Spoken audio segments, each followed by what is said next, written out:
эмне үчүн сиз өзүңүз партия түзүп барган жоксуз? Садыр Байкени кандай адамдар башын сайып колдогон болсо, мени да ошондой колдогон адамдар бар. Мен буну Аллахтын алдында да айта алам, тазамын. Мен мамлекеттен бир сом алган эмесмин. Берсем балким бергендирмин, алган эмесмин да.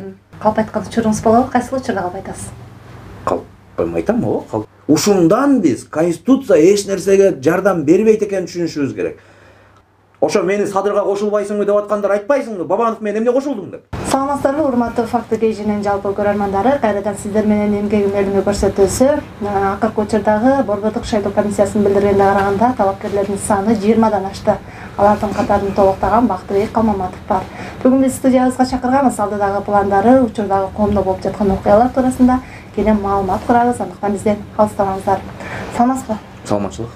Кош келипсиз студиябызга. Манагыңыз жакшыбы? Жакшы, Кудайга шүгүр.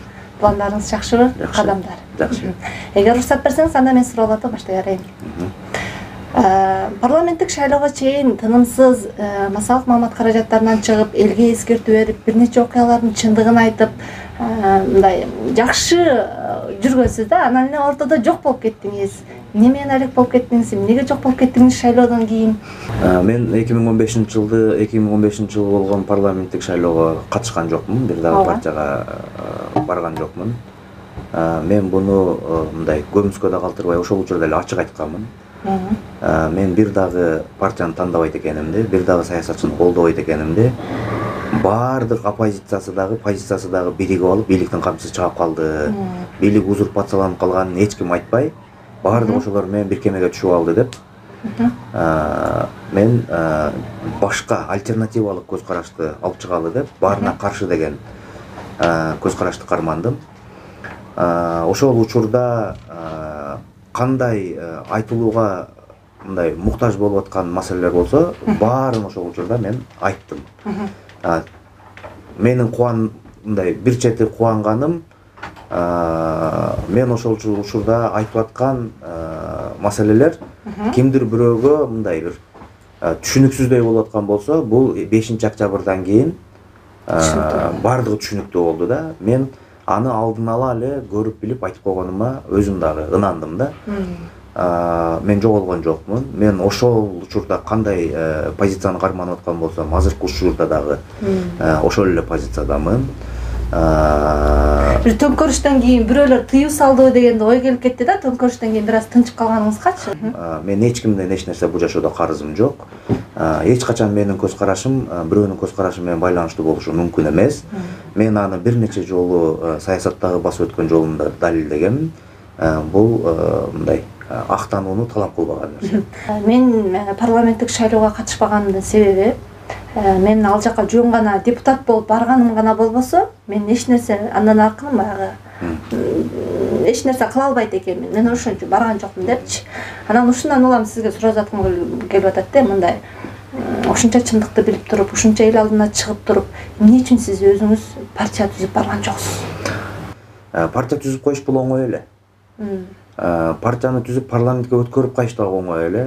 Ага менин саясий дареметим, акылым, рейтингим дагы жетет, мен аны билем.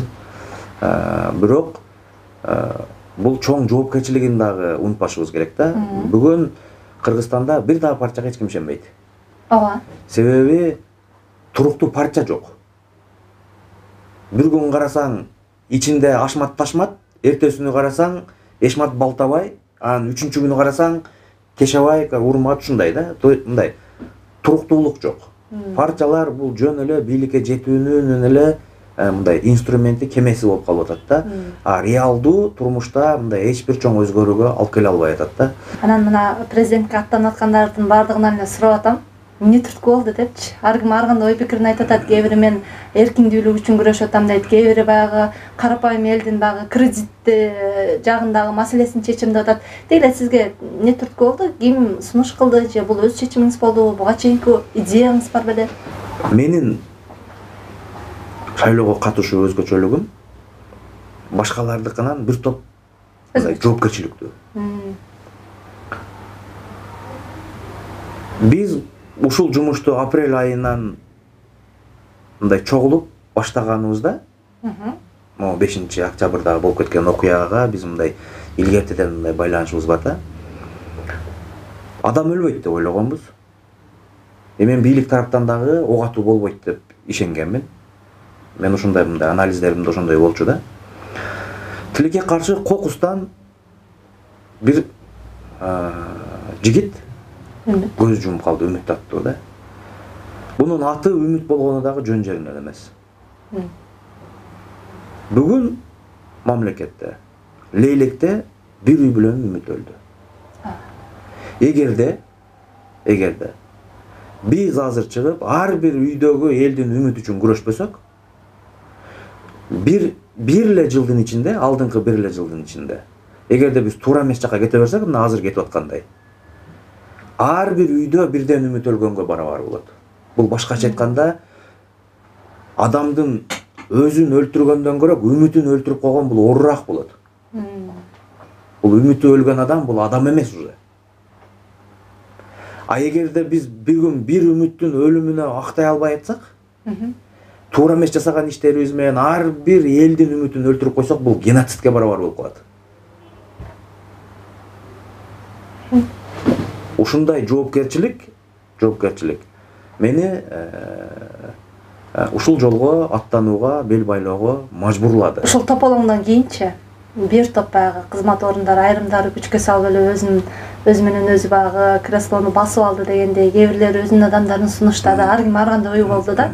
Анан ошол учурда баягы коомдогу билимдүү инсандардын пост сүрөтүн чыгарып пост кылып, балким ушул адамды катарга кошсоңор жакшы болот беле дегенде, ошол инсандардын арасында сизди дагы талкуулашты да. Анан ошол учурдан сизге суроо узаткым келип атат. Эгер сизге чакырып, ушул биздин бир тармагыбызды мындай тартып бер, иштеп бер десе, сиз кайсы тармагын ийгиликтүү алып кете алат элеңиз?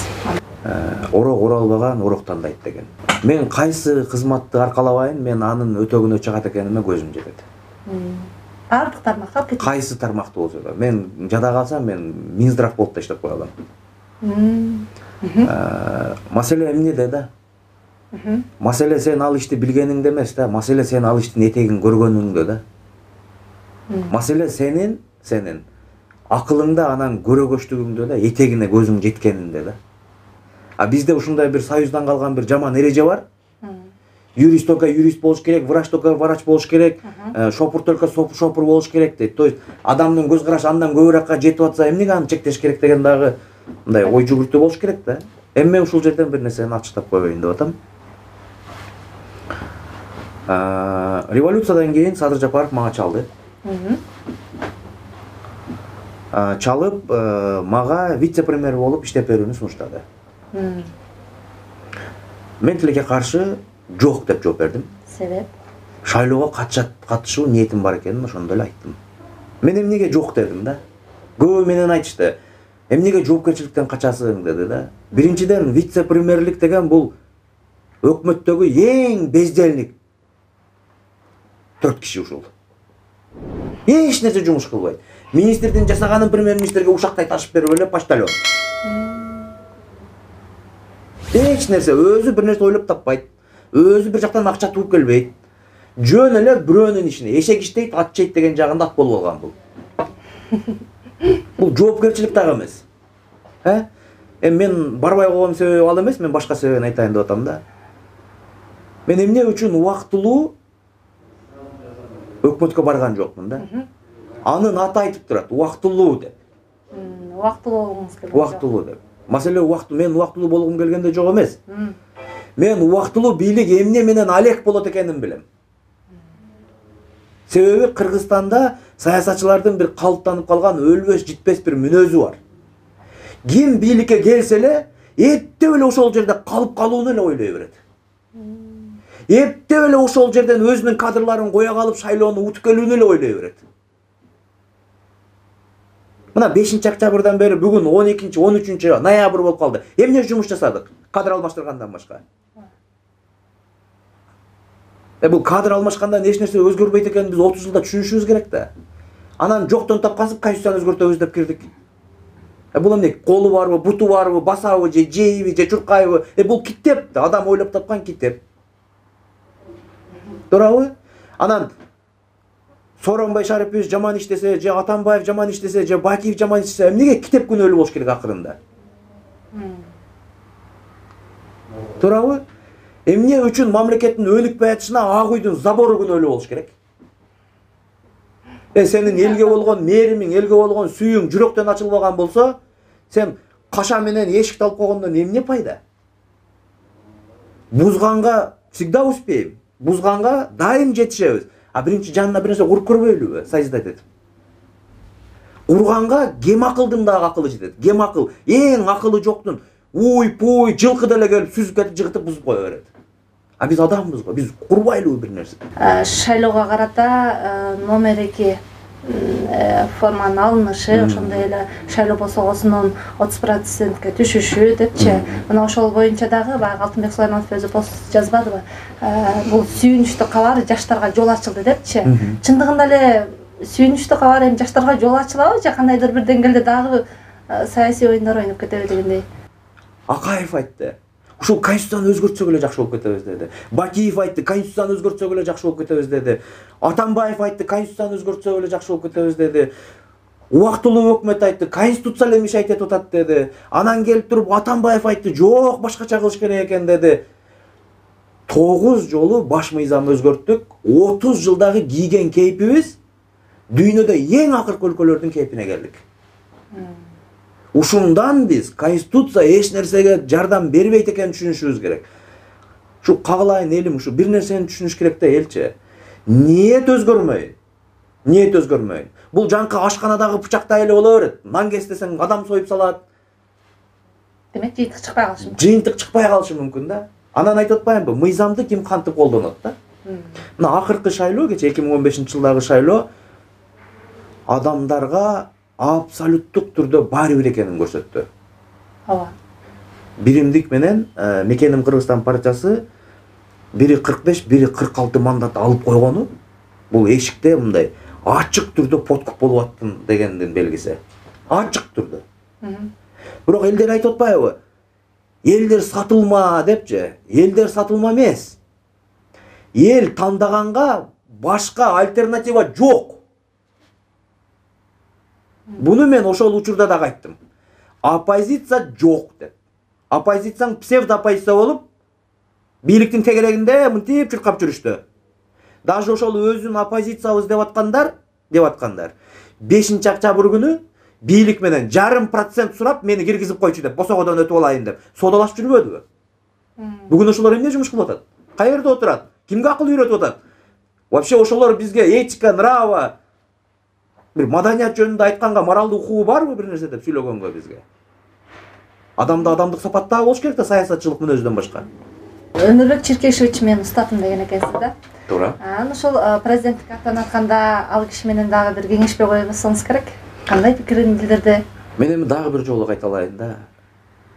Мен кеңеше турган бир Аллах бар. Анан ошто үйдө апам бар. Калган мен эч ким менен кеңешмей кылганга менде мындай эч мындай муктаждык жок. Устатыңыз катары дагы сураган жоксуз? Жок, мен бир нерсени мындай ушул жерден мындай айтайын деп атам да. Акаевдин дагы, Бакиевдин дагы, убактылуу өкмөттүн дагы, Атамбаевдин дагы, Жээнбековдун дагы, мына азыр Садыр Жапаровдун дагы бир окшоштугун айтып берейинби? Бардыгы ийгиликтүү шайлоодон өтүп келиш үчүн ити менен деле, пити менен деле келишим түзө берип, акырында шайлоодо айткан бир да программа иштебей калып атат. Эмнеге шайлоого чыга эле, уже сен карызсың. Моякта калталар дилип алгансың. А мен антип карыз болуп калып, эртең Кудай буйруп президент болуп калсам, мен таш бараң менен куулгум келбейт мен. Мен айттымбы, ошол сөзүмдүн кулумун, мен аны аткарышым керек. Аны аткарыш үчүн мен бүтүндөй Кыргызстан билген криминал, бүтүндөй Кыргызстан билген коррупционер мен тандап түзө албайм просто эле. Апаңыз эмне деди анда кеңешсеңиз? Ийгилик каалады. Батасын берди. 4 бир тууганбыз биз үйдө. 4 бир тууганбыз. 2 уул, 2 кызбыз. Апам мага дайым эле айтат. 2 уул, бирөөсү кенжеси уул да. Бул бизди карайт, а мен сени эл үчүн төрөгөмүн деп. Мен ошон үчүн ушул күнгө чейин саясатта келатам. Төңкөрүштү эске ала турган болсок, жаштар чыкты деп жаштар алды деп атпайбызбы? Бирок кийин эле баягы кызмат орундарында эскилер келди деп баягы коомчулуктан нааразы болуп калды. Чынында эле эскилердин келип атканын баарыбыз эле көрүп атабыз да. Анан ошол учурда баягы төңкөрүш маалында дагы эске сала турган болсок, баягы жаштар калды, ызы чууну баштады чоң саясатчылар, бирок аягына чыкпай жок болуп кетишти да көпчүлүгү. Жаштар бул эски саясатчылардын куралы болуп калган жокпу? Жок, маселе куралда эмес. Маселе тажрыйбада болуп атат. Мен чынында бир мындай чоң өкүнүч менен жашап калдым бир акыркы 3-4 айдын ичинде. Бардык айтат да, люстрация болсун дейт да. Люстрациянын эң туура жолу бул табигый жолу. Буну мыйзам менен жасагандан көрөк, бунун табигый жолу. Кыйынсыңбы? Чыгып, утуп, жеңип ал, күрөш, ал, бийликти эч ким бербейт. Анан жаштар келсин деген бул туура эмес лозунг. Маселе жашта болбош керек. Маселе көз карашта болуш керек. Маселе дүйнө таанымда болуш керек, ички туюмда болуш керек. Жаш келди. Мына жаштар келсин дедик. Эң чоң мисалды мына сиз айтып аткан мисал кече бизге көрсөттү 5-октябрда. Жаштар кирди. Ак үйгө кирип өздөрүн өкмөт атап, жарым саатка келген жаш баладай болуп кайрат этип чүкүт кошпадыбы? Элементардуу мыйзамдаштырып отуруп калуунун жолун таппай коюшту. Эмнеге дегенде саясатта мындай курчу элек, быш элек басып өткөн жолу жок. Садык Шерниязовдун бир айткан сөзү бар. Саясатчынын максаты бийлик депчи. Ал эми президенттикке аттануу дагы чоң бир саясат десек болот. Анан сизге суроо затым келип атат. Буга чейинки иштеп кеткен президенттерден ошолордун кемчилиги, кайсы бир кемчилигин кайталабаган өзгөчө президент болом деп кайсы максатты коесуз, кайсы принципти карманасыз? Негизи мындай да, бийликти бекемдөөнүн, бийликти кубаттоонун бир эле формуласы бар. Жападан жалгыз бир эле формуласы бар да. Бийликтин күчү да, бийликтин кадыры да анын адилеттүүлүгүндө болуш керек. Адилеттүү бийликке эч ким ташатпайт, акарат кылбайт. Адилеттүүлүк бар жерде тең болот баары. Баарыны бирдей бөлүнөт. Түшүнөсүзбү? Биздин саясатчылар эмне кылып атат бийликке келгенде элечи? Эптеп ушул бийликти кармап калыш үчүн конъюнктуралык шарттарды жасап атышат. Бул эмне болгон шарттар? Таласты алыш үчүн Бабанов менен биригишим керек, Чүйдү алыш үчүн Канат Исаев менен биригишим керек, Ысык Көлүштү алыш үчүн Канат Хасанов менен биригишим керек, Нарынды алыш үчүн Шыкмаматов менен биригишим керек, Ошту алыш үчүн Алтынбек Сулайманов менен биригишим керек. Алдың, туура. Сенин конъюнктуралык ходдоруң туура болду. А бирок андан жеңилирээк жол бар болчу го. Жөн эле эшектей эл үчүн иштеп кой деген. Эч кимди албай эле өзүң жалгыз эле адилеттүү тытынып иштеп кой деген. Адамды эмгеги менен баалайт да. Адамды адам эмгеги менен сүйөт. Мүнөзү менен сүйөт. А биз кантип tutабыз? Биз адамдын сүйүүсүн эмес, доошуна муктаж экенибизди көрсөтүп, көрүнгөн саясатчыны чогултуп келип, акчаны барып чачып, бөлүп сатып алып келип отуруп калып атпайлыбы? Дайыма чындыкты айтып келесиз. Калп айткан учуруңуз болобу? Кайсы учурда калп айтасыз? Калп айтам, калп. Кайсы учурда? Мисалы үчүн, эми турмушта болот. Например, бирөө өлүп калса, кантип өлүп калды деп айтасың? Ооруп атат экен деп айтасың. Бирөө ооруп аткан болсо, бир аз сыркоолоп калыптыр деп коесуң. Андайды менимче баары эле айтат кандай да. Садыр Жапаров камакта жаткан кезде чындыкты айтып атып ушул камалды деп көп айтып калганыңыз маалымда. Анан Садыр Жапаровдай дагы сиз дагы чындыкты чыркыратып эле айтып атасыз. Анан камалып кетем деп коркпойсузбу? Биринчиден, коркуш үчүн адамда негиз болуш керек. Мен Кыргызстанда айтып атып эле камалып кетпедиби? Билбейм. Мен Кыргызстанда бир таш, кичинекей бир таш, жер эмес, бир күрөк топурак алган эмесмин мамлекеттен. Мен буну Аллахтын алдында да айта алам, тазамын. Мен мамлекеттен бир том алган эмесмин. Берсем балким бергендирмин, алган эмесмин да. Экинчиден, Саясат бул коркоктор үчүн эмес. Саясат бул кесип эмес, бул тагдыр. Саясатты тандаган адам тагдыр тандаган укугунан ажырайт. Мен айтайын дегеним, корккондор үчүн бизнес эле ыңгайлуу. Бизнесмен эле болгону жакшы да. Анан баары Аллахтын колунда. Шайлоодо башка менен биригип кетпейсизби? Өзгөчө баягы биздин чоң саясатчылар шайлоо маалында биригип кетишет го. Жээнбеков менин жердешим болот. Сооронбай Шарипович менин жердешим болот. Урулаш болобуз биз. Караколжодан болобуз. Ошол кишиден кирип мындай ошол учурдагы депутаттардын айтканы боюнча кулакка тээп иш ала албайт дейсиңерби? Мени ким акыл деп ойлойсуңарбы? Же анын биримдигине, же Райым акенин мекенин ынтымагына кошула албайт, интеллекти жетпейт, же уребине жетпейт. Жо мен мындай айтып берейин деп атам да. Же мен ушундай Садыр Жапаров менен азыр барып иштешип кетип, мындай майлуу сүттүү жерге отуруп ала албайт деп ойлойбу? Маселе анда эмес да. Маселе биздин көз карашыбызда. Мен өмүрү бийликке жулунбаган адаммын. Мага берсе жасап коюшум мүмкүн да. А мен өзүм жулунбайм. Мен табиятымда андай жок. Офиске адамдар миңдеп келип атты. Сенен башка Бишкекке мэр эч ким болбойт, отургузбайбыз деп. Мэрликке тарап. Мэрликке. Ушул элиме ушунчалык ыраазымын, мени бүт ишке иштетип чыкты уже. Министр да кылды, премьер-министр да кылды. Мен элге ушунчалык ыраазымын. Мен бүт иштерди мындай виртуалдык түрдө мындай иштеп чыктым да. Мэрликке барбай койгонуңузда ушул эми мындай болду да. Жок, мындай болду. Биринчиден мен ошол элге келгенде айтып аттым да. Мына азыр биз басып алып койдук. Барып эле сен отур, сенен башка эч кимди отургузбайбыз дегенде мен айттым. Бүгүн мамлекетте учурда мыйзамдуу премьер-министр бар. Эч кайсы жерди эч ким басып албаш керек. Эгерде Садыр Жапаров мага азыр ошондой сен мэрдин милдетин аткаруучусуң деген буйрук берген болсо, мен ал кызматты аркалаганга даярмын мен. Бул жоопкерчилик тартканга даярмын. Бирок тилекке каршы мага андай сунуш түшкөн жок. Садыр Жапаров мага чалып өзү кызмат сунуштады. Ооба эле деп койгон, бир эле сүйлөм болчу. Ооба эле деп койсом болмок. Мен эми буну эмнеге айтып атам да? Мен айтпай жүргөм, мына силерге айтып коеюн деп атам да. Биринчиден, мен жогоруда айткандай Жээнбеков менин жердешим. Аттын үстүнөн жулуп алып, жулкуп түшүрүп, мен ордуна мен кантип айылга барам? Мен ага аберим түтпөйт. Анда эмнеге сен аны соккулап аттың десе, мен айтам барыначы. Просто сокконго ошол маалда саясатчылар шал болуп калганда мен жалгыз калып калдым. Ошон үчүн мен жердешим болсо да согушка туура келди. Адилеттүүлүк менин жердешимден кымбатыраак экен. Мен айтып алдым, мен өзүм ушундай. Бирок мен жыгылып калганда оодура калып барып мингенге дитим чыдаган жок. Бул бир. Экинчи жагы. Мага караганда Садыр түрмөдө отурду.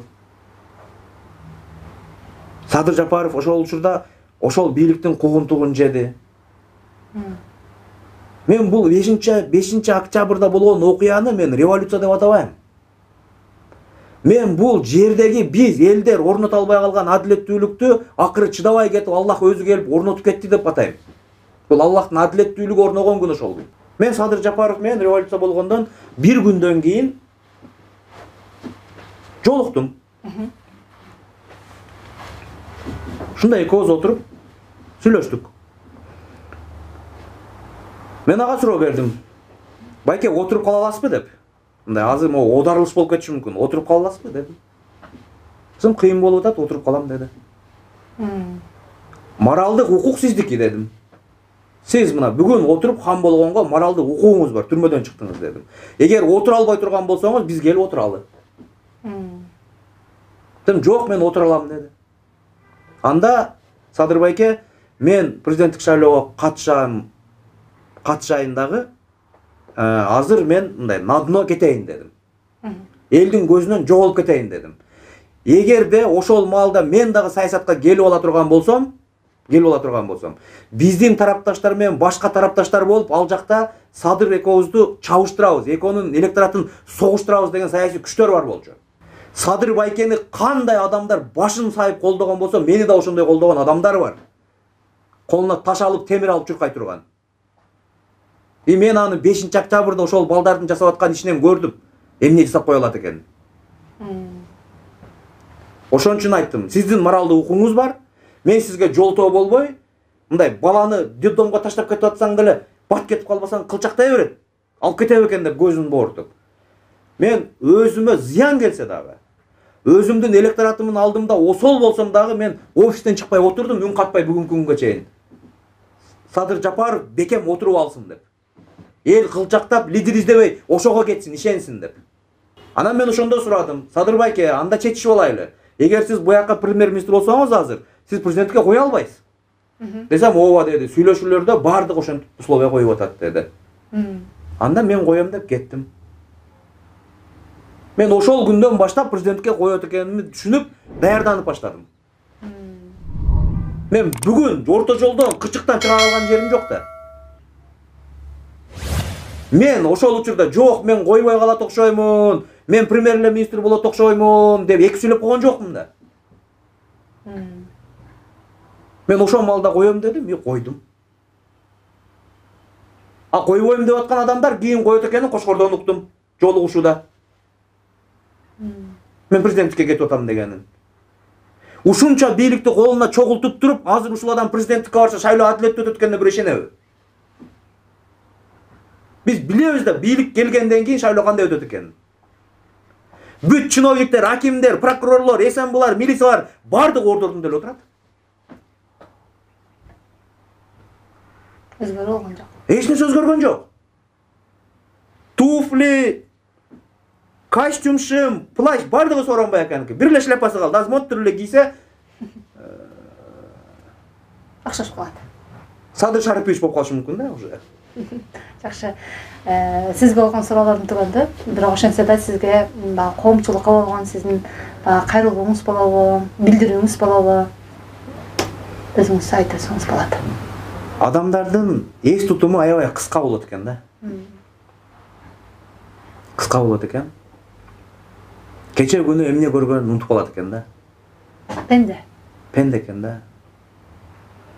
Мына кече пандемияда бийлик кол кушуруп отуруп калганда адамдар больницанын оозунда сулайып өлүп атканды көрдүк да баарыбызча. Ошондо бийликти баары сөгүп атты эле. Баары сөгүп атты эле да. Бирок маселе бир эле Сооронбай Шариповичтин кетиши менен эле чечилип калды да мындай. Кайра эле ошол үстү эле кетсе болду, калганы менен жашай беребиз деген көтүп алдык да. Люстрация болбой калды. Төңкөрүлүш максатына жетпей калды. Жетпей калды. Люстрация болбой калды. Мына азыр мен кандидат. Мына мен люстрациямын. Эл мени 100% шайласа, люстрация болот мамлекетте. Себеби калгандары өзү эле өтпөй калат. Мен ушундай өзүмдү өзүм ошондой сунуштап атам. Люстрация болуп берейин силерге депчи. Мына мени тандап койгула, калган баары эле өтпөй калат экен депчи. Себеби булардын ичинде, кандидаттардын ичинде эң жашы мен жашым 36-да. Эч кимге эч нерсе карыз эмесмин, эч кимге эч нерсе милдеттүү да эмесмин. Бир да кланга, бир да олигархка, бир да коммерсантка карызым жок. Мен мындай, сени камай албайт элем деген тартына турган эч нерсем жок. Мен алар менен шайлоону утуп алыш үчүн эле тандемге да бара албайм. Менин кээ бир оппоненттерим окшоп. Анан бүгүн бардыгы мени тепкилеп атышат. Сен Садырга эле кошулбайсыңбы? Садырга эле кошулбайсыңбы? А Бабанов эко отурганда мен эмне деп кошулайын? Бабановдун ата алганы жалган экен, банкты тартып алганы жалган экен деп кайра тетирип сүйлөйүнбү? Кантип кошулам мен? Ошо мени Садырга кошулбайсыңбы деп аткандар айтпайсыңбы? Бабанов мен эмне кошулдуң деп? Баалуулук барбы сенде деп? Кече эле баардык коррупционерди камайм деп аткансың. Бүгүн коррупционер менен бир табактан табак ичип атасың. Бетиң барбы дебейби? А менде бет бар. Мен кошула албайм. Менден эртең сурайт бер. Мен ушул мүнөзүм үчүн колдоп жүргөн электоратым бар. Таштап кетет мени. Мен жетим калып калам. Ал электорат үчүн мен андай жомон жолго бара албайм мен андай. Бет болуш керек адамда. Бет болуш керек. Адам 200 болуш керек. Анан эптеп эле президенттикке жетеш үчүн эле Итбай менен деле, Чотубай менен деле бирип кете берекейби? Андай болсо аны мен деле кыла алам. Ага акылым жетет точно. Бирок айбир чыдабайт. Ооба, мен Садыр Жапаров менен барып бийликти тең бөлүшүп алайлы байке. Экөөбүз мына жакшы кылабыз деген акылым жетет. Көндүрө алам ага. Ошону менен бүгүнкү көрсөтүүбүз ачыкты. Кайрадан амандашканча саламатта туруңуздар.